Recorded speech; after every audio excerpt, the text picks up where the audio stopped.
Exhausted but determined, roughly 7,000 Central Americans continue to move through the southern Mexican state of Chiapas, a caravan of men, women, and children that is headed to the U.S.-Mexico border. We give them hundreds of millions of dollars. They do nothing for us.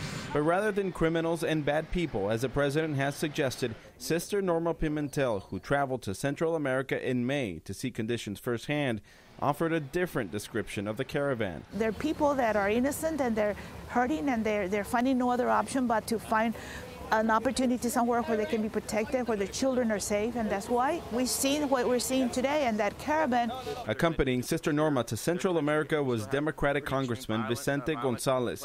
He's calling on the Trump administration to abandon the idea of sanctioning Mexico and Central America by cutting aid, as it could make conditions in those countries worse and push more people to flee. When people talk about us having a crisis on the border, I tell them that's completely incorrect. We have a crisis in Central America that we have to deal with on our border, and we need to keep engaging those three Central American countries to improve conditions, to incentivize people to want to stay home. According to Customs and Border Protection, there's been 355,000 migrant apprehensions in the past 11 months.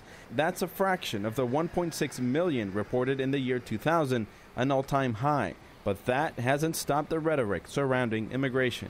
Unfortunately, it's being politicized, to prove whatever they want to gain from this. But, the truth is that they're families, they're children, they're moms, and they're human beings. Sister Norma says the local Border Patrol Chief Manuel Padilla is meeting with her and other community leaders to come up with a contingency plan in case of a mass arrival of migrants to this section of the border. In Weslaco, Texas, I'm Oscar Margain reporting.